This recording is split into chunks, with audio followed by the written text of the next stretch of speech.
When Tao is lost, one must learn the rules of virtue. When virtue is lost, the rules of kindness. When kindness is lost, the rules of justice. When justice is lost, the rules of conduct.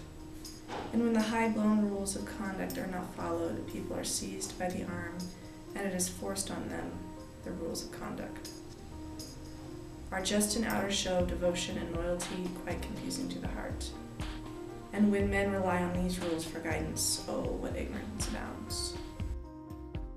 We're taught from a young age to, stand up, don't cry, don't be vulnerable, don't let anyone know your weaknesses. Then you get into a business environment where it's put to the max. You can't, if you have any chink in your armor, then, you're run over. Outward appearance, outward results, we sacrifice what's inside us. People have accepted a status quo, and then they justify into that status quo. They justify the world as it is, and they do that by making excuses for what they've become. I think that authenticity, someone who maintains authenticity is someone who is striving to become more like themselves, and they're just looking to grow and seek really genuine, sincere things. And someone who is just striving for popularity is only looking for pleasure and for social gain. So you can appeal to a lot of things in a human being as a leader. You can appeal to the people's low impulses. You can appeal to their vanity. And you can easily become popular that way for a short term. But you'll either self-destruct, or people around you will self-destruct, and you'll realize that that's not the real thing. So you can appeal to those things. Appealing to truth is harder. I think that there is power in truth, and of course that's the greater power, but there is power in a person. Because people are part of truth, they're part of creation, they are part of things, and as such, they have power too. Over time, I think being integrous to self, but also being integrous to truth, builds itself up. It's like a penny in a penny bank. Each day you put the one in, it's like a drop. One drop makes, 1,000 drops makes how much water. But the ability for someone to be heard and to be listened to is something that's built up over time. It's slow, but eventually, if you do that and you find purpose, and you do this to a purpose, right? You become magnetic. It's not popular, it's magnetic.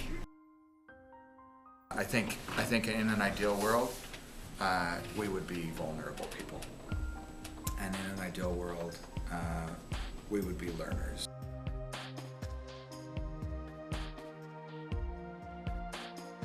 You flatter the ignorant, and you lead the educated, and I think that's a big deal. So you don't want popularity. However, here's another thing: you can't lead quietly. You can't hide. You can't hide. You've got to be up there on the stage, or you've got to be up there in the front somehow. You got to put your name out there. You got to put a book out there. You got to put an idea out there. You can't shrink.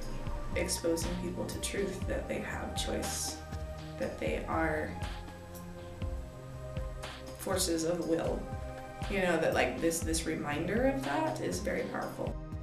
We want to live in a world where people realize how much there is to learn, and where people realize that there's so much to still invent, that not everything has been thought of, and that there's still classics to be written, and not just classics to be read.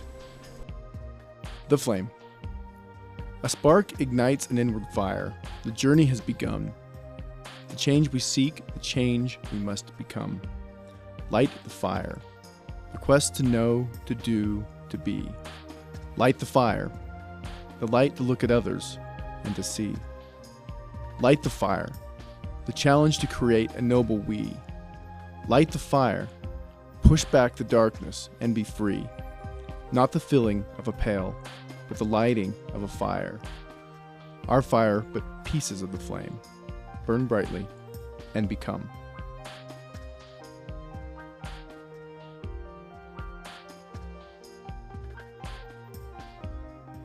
quality is what can be examined.